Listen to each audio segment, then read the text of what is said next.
Olá pessoal, boa noite. Sou o Dr. Leonardo Ribeiro Nicolosi, médico psiquiatra, e faz bastante tempo que eu não faço vídeos, né? Mas a ideia é retomar. Hoje eu vou falar sobre o tratamento da depressão unipolar. A depressão unipolar, para o leigo, é aquela depressão mais comum que não advém de um transtorno bipolar, ou seja, ela não é aquela depressão que altera com fases maníacas ou hipomaníacas, e também não é uma depressão em um paciente que já tem um diagnóstico de esquizofrenia, por exemplo, né? Então, primeiramente a gente tem que tirar uma história do paciente, verificando início dos sintomas, fatores estressores e condições médicas. Porque as condições médicas, elas vão ser muito importantes, não só na escolha das medicações que nós vamos usar, bem como em certas condições médicas, se não tratadas, o tratamento não vai funcionar. Por exemplo, um hipotireoidismo. Uma pessoa com hipotireoidismo não compensado, ela tem muito maior chance de depressão, e o esquema antidepressivo tem muito menos chance de funcionar antes da correção dos hormônios tireoidianos, né? Então, assim, no caso da depressão também é importante os fatores estressores, né? Além de analisar os fatores econômicos, psicossociais e do dia a dia, porque muitas vezes o fator estressor, quando presente cronicamente, se não abordado, vai comprometer a nossa estratégia de tratamento, principalmente medicamentosa. Por exemplo, dar um exemplo triste, mas bem básico, uma mulher que apanha do marido em casa vai desenvolver uma depressão, e enquanto esse problema não for resolvido, qualquer medicação e mesmo psicoterapia, o tratamento vai à falência, não vai funcionar, né? Então, assim, o que eu quero colocar aqui é mais na parte medicamentosa, já dizendo que a gente está endereçando tanto a parte psicoterápica quanto a parte social, econômica. Vamos dizer que isso daí está resolvido, foge um pouco o escopo desse vídeo, né? Então, geralmente a gente começa com um antidepressivo.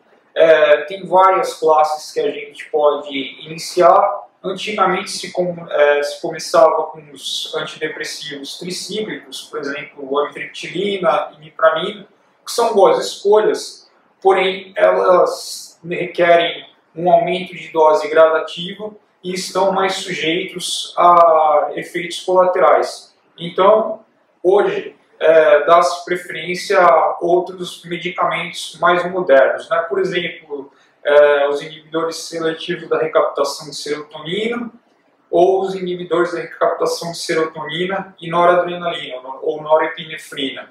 Então, o primeiro exemplo do primeiro grupo seria, por exemplo, escitalopram, a fluoxetina, e o do segundo grupo, a venlafaxina, a duloxetina. E tem outros antidepressivos denominados atípicos, né, que não fazem parte dessas duas classes, por exemplo, a bupropiona e a mirtazapina. Elas podem tratar já a depressão de início, ou podem ser estratégias interessantes para o aumento da terapia quando você tiver uma depressão resistente que não está respondendo às escolhas de primeira linha ou responde apenas parcialmente. Então aqui eu vou falar da parte de quando você não tem uma resposta satisfatória a uma medicação. Então você tem que separar quando a gente não tem uma resposta nenhuma ou quando a gente tem uma resposta parcial. Então, quando a gente não tem uma resposta à medicação, a gente vai trocar de classe. Por exemplo, a gente sai de uma sertralina, de um escitalopram, que eu falei, para uma venlafaxina, para tentar mudar. Aí você chega na dose limite e por um tempo de semanas até você verificar a terapêutica, se funciona ou não. Caso não funcione, e lembrando que todos aqueles outros problemas foram endereçados, tipo doenças clínicas e questões de psicoterapia estão sendo abordadas, existe uma enorme gama de estratégias de aumento de poderio, ou seja, medicações que podem ajudar quando acrescentadas a esse antidepressivo que tem uma eficácia parcial, mas que depende de paciente para paciente, depende de paciente para paciente e depende muito das questões clínicas e variam até entre os guidelines. Se pegar o britânico ou outros europeus, o americano, vai variar muito. Então, quais as estratégias possíveis? Aumentar colocando um segundo antidepressivo. Geralmente pode-se usar a mirtazapina ou a bupropiona quando não usadas na primeira opção. Outra alternativa é usar o lítio. O lítio é uma estratégia bastante antiga, tem que ter cuidado com determinadas medicações associadas, fazer dosagem periódica e umas outras questões de segurança. Uma outra abordagem é a associação com antipsicóticos.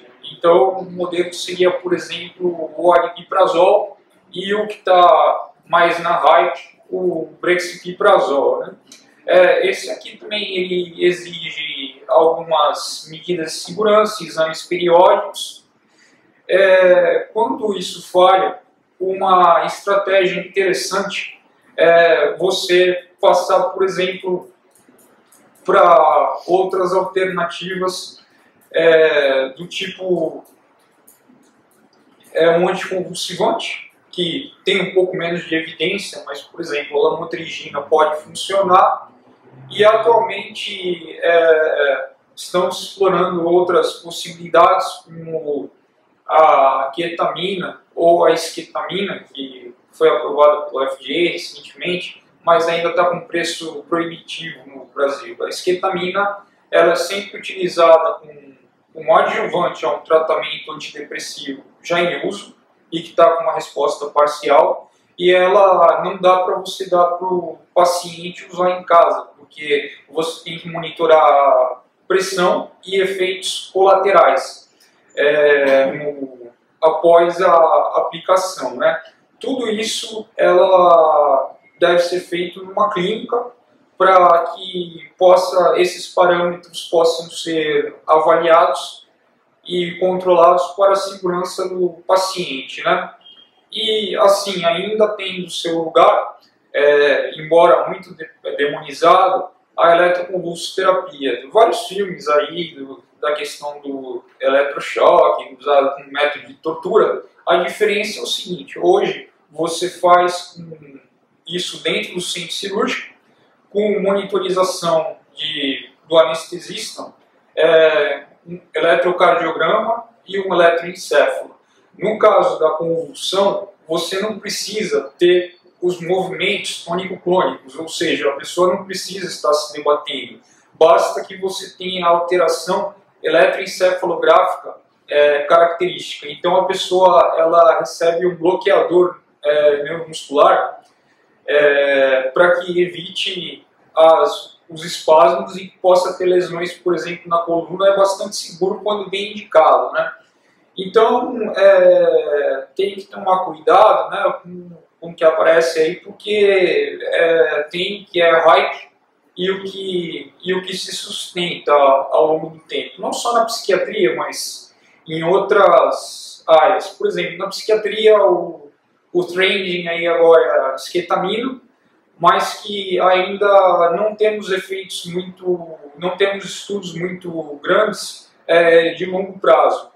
E se a gente for comparar os antipsicóticos associados ao antidepressivo, o brexpiprazol, que é o mais novo, aí, bem genérico tem. Então, por que eu falo da questão da hype?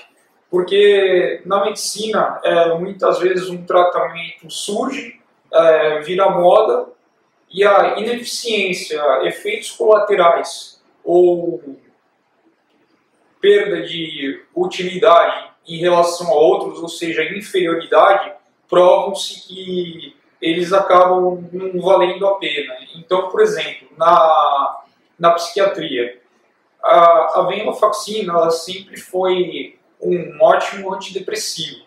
Só que quando a indústria farmacêutica perdeu a patente, ela criou a desvenlafaxina, que é uma alteração na estrutura química da desvenlafaxina. Só que por uma série de questões que fogem ao escopo desse vídeo, ela tem uma performance pior até que a venlafaxina. Então, hoje ela praticamente desapareceu dos guidelines, nem fala-se muito. Então, o pessoal continua usando a venlafaxina, mas parou a desvenlafaxina, usa muito poucas pessoas usam, ou pode usar como primeira terapêutica. Eu, sinceramente, não tenho grandes expectativas com essa medicação. Veja que na medicina, isso daí ocorre em outras áreas. Por exemplo, na hipertensão, houve uma época que estava um estudo o alisquerene, que é um inibidor de renina, e ele estava com uma grande promessa com mais uma arma no arsenal terapêutico de antihipertensivos. Só que ele ficou aquém do esperado. Uma outra estratégia para a hipertensão que se usava muito era combinar um inibidor de conversão de angiotensina com um bloqueador do sistema renina-angiotensina-aldosterona. Então, por exemplo, remédios conhecidos, losartan e enalapril. Só que isso aí se provou que ele tem uma chance de efeitos colaterais potencialmente graves maior do que outros tratamentos regulares. Então, isso aí não só deixou de ser usado, como passou a ser uma medicação, uma combinação de medicações contraindicada. Então, assim, na psiquiatria são bem-vindas novas alternativas e resta saber o que vai resistir ao longo do tempo. Lembrando ao paciente que chega em qualquer consultório com um transtorno depressivo, requer muita paciência do médico e do paciente. Então, assim, se você desistir facilmente,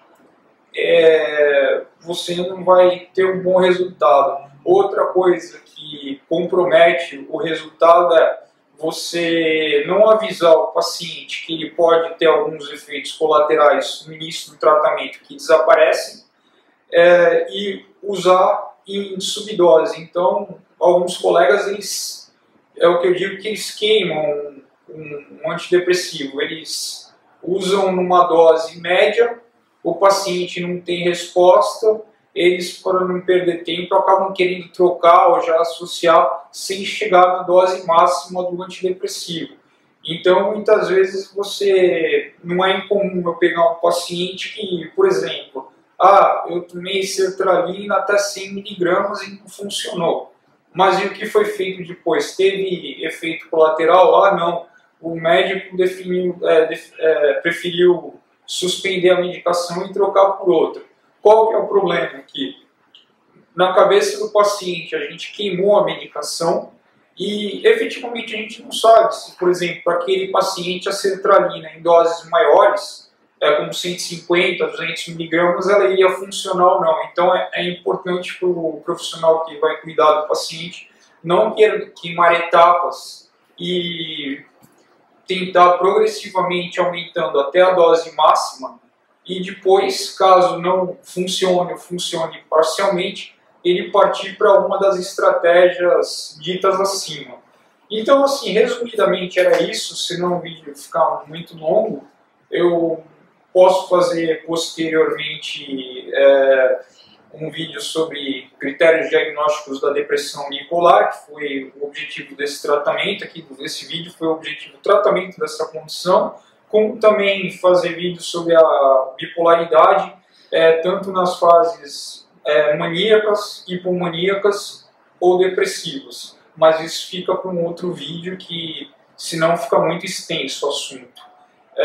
Eu gostaria de agradecer a todos pela paciência e pedir desculpas por estar bastante tempo sem fazer vídeo.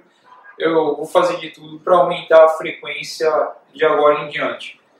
Muito obrigado, não esqueçam de... Agora virei youtuber lá, eu sei que é bom colocar o sininho de notificação, dar like para alcançar muitas pessoas. E assim, não quero ser monetizado por vídeo, não me interessa isso aqui, tá? É só para ter maior divulgação e que as pessoas tenham um melhor conhecimento do assunto. Não tenho interesse em ganhar dinheiro com o vídeo. Tá ok? Muito obrigado e até a próxima.